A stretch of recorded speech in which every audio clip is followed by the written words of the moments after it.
ઉપસ્થિત ભાવનગર ભારતીય જનતા પાર્ટીના માન્ય અધ્યક્ષ અને ગુજરાત સરકારના પૂર્વ મંત્રી આરસી મકવાણા સાહેબ, આજના આ કાર્યક્રમમાં વિશેષ ઉપસ્થિતિ જગદીશભાઈ ધરેચિયા, પૂર્વ નગરપાલિકાના પ્રમુખ અને આજના આ કાર્યક્રમના સંયોજક શ્રી, તેમજ બીજા એવા સહકારી આગેવાન અને આજના કાર્યક્રમના સહસંયોજક એવા વડીલ રશ્મિનભાઈ ડોડિયા, બગસરા શહેર ભાજપના પ્રમુખ ધીરુભાઈ કોટડિયા, તાલુકા ભાજપના પ્રમુખ પ્રદીપભાઈ ભાખર, મારા ગુરુ અને જેમના નેતૃત્વમાં તૈયાર થયા છે એવા મારા ગુરુ એવા ગોવિંદભાઈ રાઠોડ સાહેબ, અમરેલી જિલ્લા મહિલા મોરચાના પ્રમુખ બેન શ્રી રંજનબેન, ઉપસ્થિત બંને મહામંત્રી ભાવેશભાઈ, અશોકભાઈ, ઉપસ્થિત સૌ આગેવાન કાર્યકર્તા મિત્રો, આજના સંવાદ સેતુ કાર્યક્રમનો જે મુખ્ય ઉદ્દેશ, આમ તો આપને રશ્મિનભાઈ કેટલીક બાબતોનું ધ્યાન દોર્યું.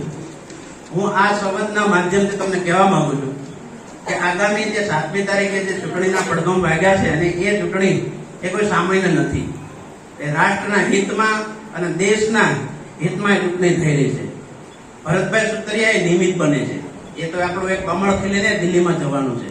આપણે 26 માંથી એક સીટ તો આપણે બિનહરીફ થઈ ચૂક્યા છીએ, ત્યારે 25 સીટો ઉપર આપણે જ્વલંત વિજય મેળવવાના, એમાં કોઈ શંકાને સ્થાન નથી.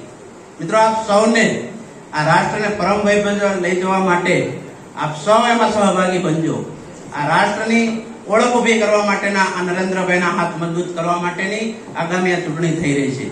ત્યારે આપ સૌ સર્વ સમાજના આગેવાનો અહીંયા બેઠા છે, મારે એમને વિનંતી છે કે આગામી 7મી તારીખે જંગી લીડથી આપણો ઉમેદવાર 5 લાખ ઉપરાંતથી આપણે ટાર્ગેટ આપવામાં આવ્યો છે, એ બહુમતીથી આપણે વિજેતા બનાવીએ. ભરતભાઈ એક સામાન્ય પરિવારમાંથી આવતો એક વ્યક્તિ છે. એમનું વ્યક્તિત્વના જીવન વિશે આપણે ઘણા બધા લોકો એમના પરિચય છે. જિલ્લા પંચાયતના પ્રમુખ તરીકે અત્યારે કાર્યરત છે, પૂર્વ પ્રમુખ તાલુકા પંચાયતના પણ રહી ચૂક્યા છે અને એક સામાન્ય ખેડૂત પરિવારમાંથી આવેલો એ વ્યક્તિ છે. એમના ઉપર સંપૂર્ણ વિશ્વાસ સાથે આગામી ભારતીય જનતા પાર્ટીનું કમળ અમરેલી જિલ્લામાંથી ખીલીને જાય અને નરેન્દ્રભાઈના હાથ મજબૂત કરીએ. અભ્યર્થના વંદે માતરમ, ભારત માતા કી જય. લોકશાહીના કાર્ય કરી